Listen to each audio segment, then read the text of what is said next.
اعوذ باللہ من الشیطان الرجیم، بسم اللہ الرحمن الرحیم۔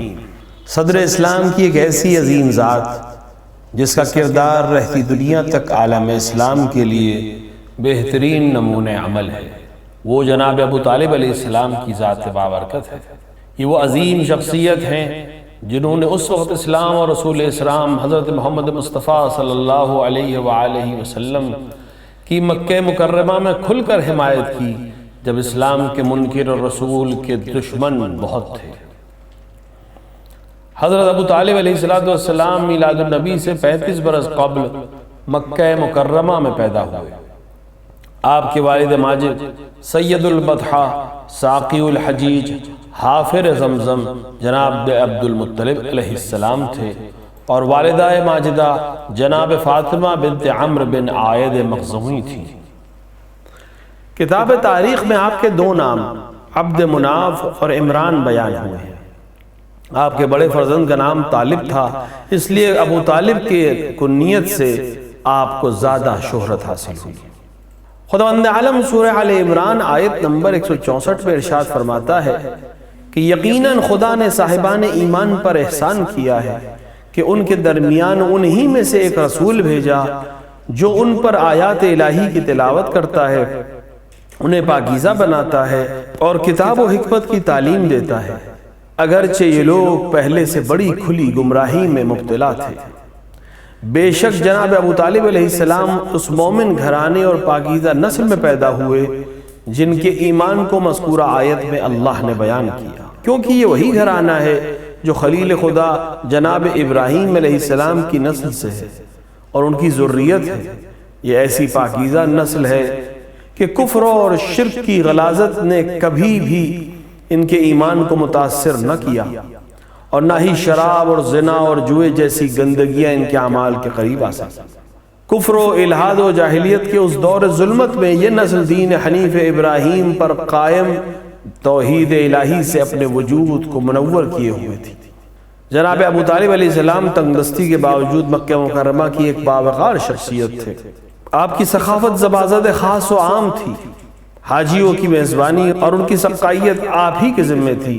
آپ عطر اور گیہوں کی تجارت کرتے تھے۔ جب آپ کے والد ماجد جناب عبد المطلب علیہ السلام کی وفات کا وقت نزدیک آیا تو انہوں نے آپ کو رسول اکرم صلی اللہ علیہ وآلہ وسلم کی کفالت، حمایت اور حفاظت کی وصیت کی۔ عظیم باپ کے عظیم فرزند نے والد کی وصیت پر تا حیات ایسا عمل کیا کہ ہمیشہ اپنے بیٹوں پر اپنے یتیم بھتیجے کو فوقیت دی۔ پہلے حضور کو کھانا کھلاتے، اس کے بعد اپنے بچوں کو، پہلے حضور کو لباس دیتے، اس کے بعد اپنے بچوں کو، بہترین غذا اور لباس حضور کو دیتے۔ جب بچے کھانے کے لیے کہتے تو فرماتے صبر کرو، پہلے میرا بیٹا محمد آ جائے اور میں انہیں کھلا لوں تب تم کو دوں گا۔ المختصر ہر مرحلے میں اپنے بچوں پر حضور ہی کو ترجیح دیتے تھے۔ روایت میں ہے کہ جب حضور کی عمر مبارک 12 برس تھی تو جناب ابو طالب تجارت کے سلسلے میں ایک قافلے کے ساتھ شام جا رہے تھے۔ حضور نے انتہائی افسردگی سے آپ کے اونٹ کی لگام پکڑ کر فرمایا چچا آپ مجھے کس کے حوالے چھوڑ کر جا رہے ہیں؟ جناب ابو طالب نے فوراً ہی آپ کو اپنے اونٹ پر سوار کیا اور شام کی جانب روانہ ہو گئے۔ حسب معمول یہ تجارتی کاروان مقام بصرہ پر پہنچا جہاں ایک عیسائی راہب کا دیر تھا۔ وہ راہب اس سے پہلے کبھی کسی قافلے کی جانب متوجہ نہیں ہوا تھا، لیکن اس بار اس نے قافلے والوں کو دعوت کی، کیونکہ اس نے دیکھا کہ قافلے پر ایک بادل سایہ افکن ہے، جس سے وہ سمجھ گیا کہ اس میں کوئی مقدس ہستی ضرور ہے جس کے سبب اللہ کی رحمت ان کے شامل حال ہے۔ راہب نے رسول اکرم صلی اللہ علیہ وآلہ اور جناب ابو طالب علیہ السلام کو تنہائی میں بلایا اور اس نے حضرت سے کہا کہ آپ کو خدا کی قسم دیتا ہوں میرے سوالوں کا جواب دیں۔ حضور نے فرمایا جو پوچھنا ہے پوچھیں۔ تو اس نے انجیل وغیرہ میں آخری نبی کے سلسلے میں جو کچھ پڑھا تھا اس کے مطابق سوال کیا، جس کا حضور نے قانے کنندہ جواب دیا، جس کے بعد اس نے دونوں شانوں کے درمیان موجود مہر نبوت کی زیارت کا مطالبہ کیا، جسے حضور نے پورا کیا۔ اس کے بعد راہب نے جناب ابو طالب سے کہا کہ ان کو مکے واپس لے جائیں اور یہودیوں سے ان کی حفاظت کریں۔ خدا کی قسم اگر یہودیوں نے انہیں پا لیا اور جو میں ان کے بارے میں جانتا ہوں وہ جان گئے تو ان سے دشمنی کریں گے اور قتل کر دیں گے۔ آپ کے بھتیجے کا مستقبل انتہائی روشن ہے، لہٰذا انہیں جلد از جلد مکہ واپس لے جائیں۔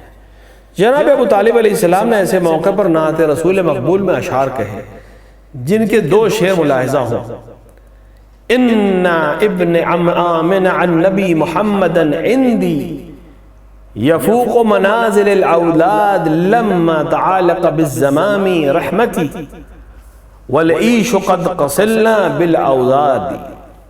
بے شک آمنہ کے فرزند نبی محمد مجھے میری اولاد سے زیادہ عزیز ہے.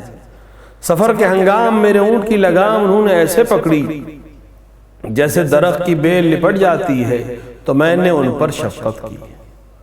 اس اشعار میں جناب ابو طالب نے اس وقت آپ کے نبی ہونے کو بیان کیا جب آپ نے اعلان نبوت بھی نہیں کیا تھا.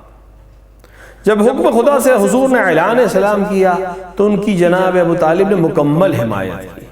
دعوت ذوالعشیرہ میں جب ابو جہل نے رسول اکرم کی تقریر میں خلل ایجاد کرنا چاہا تو آپ نے اسے ڈانٹا اور حضور سے فرمایا میرے سید و سردار آپ کو جو کہنا ہو کہیں.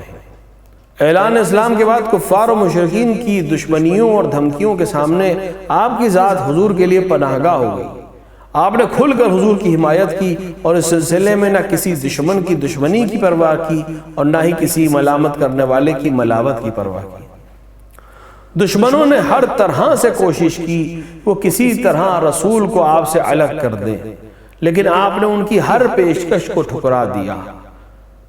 اسی طرح ایک بار قریش نے مطالبہ کیا کہ محمد کو ہمارے حوالے کر دو تاکہ ہم انہیں قتل کر دیں، جس پر سید بطحہ جناب ابو طالب علیہ السلام کو جلال آ گیا اور انہوں نے ڈانٹ کر سب کو بھگا دیا. محسن اسلام حضرت ابو طالب علیہ السلام نے ہر محاذ پر تحفظ رسالت کے لیے دشمنوں کا سامنا آہنی دیوان بن کر کیا.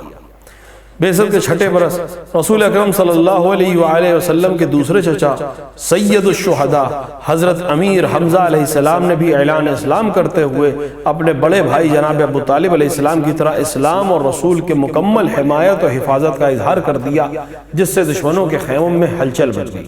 اسلام کی نہ رکنے والی ترقی کو دیکھتے ہوئے کفار اور مشرکین دارالندوہ میں جمع ہوئے اور وہاں ایک معاہدہ طے پایا جس پر مطعم بن عدی کے سوا سارے قریش نے دستخط کر کے خانہ کعبہ کے اندر لٹکا دیا اور شدت سے اس کو نافذ کر دیا، جس کے نتیجے میں مسلمان جو بہت کم تعداد میں مکے میں تھے ان کے تمام معاشرتی امور سختی میں مبتلا ہو گئے، کیونکہ تقریباً قریش نے انہیں سوشل بائیکاٹ کر دیا تھا.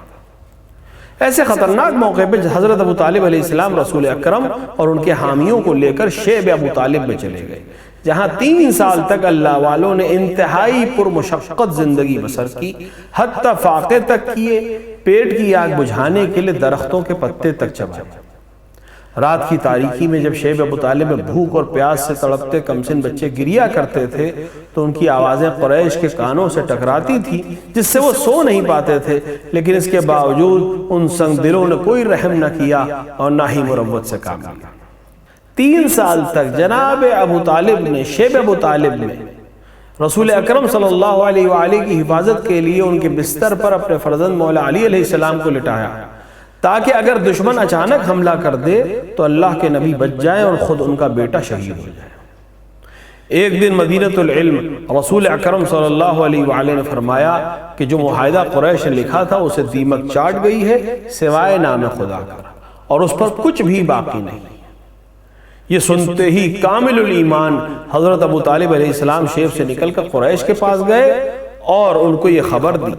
جب لوگوں نے خانہ کعبہ کے اندر جا کر دیکھا تو انہوں نے دیکھا کہ واقعاً ویسا ہی ہے جیسا کہ رسول اکرم صلی اللہ علیہ وآلہ نے فرمایا تھا. نتیجے میں قریش کے درمیان اختلاف ہو گیا اور محاصرہ ختم ہو گیا اور مسلمان شیب ابو طالب سے نکل کر دوبارہ مکے کے اندر آ گئے.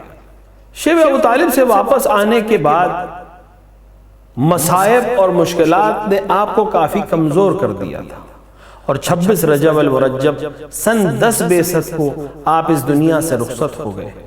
عاش سعیدہ و ماتا سعیدہ.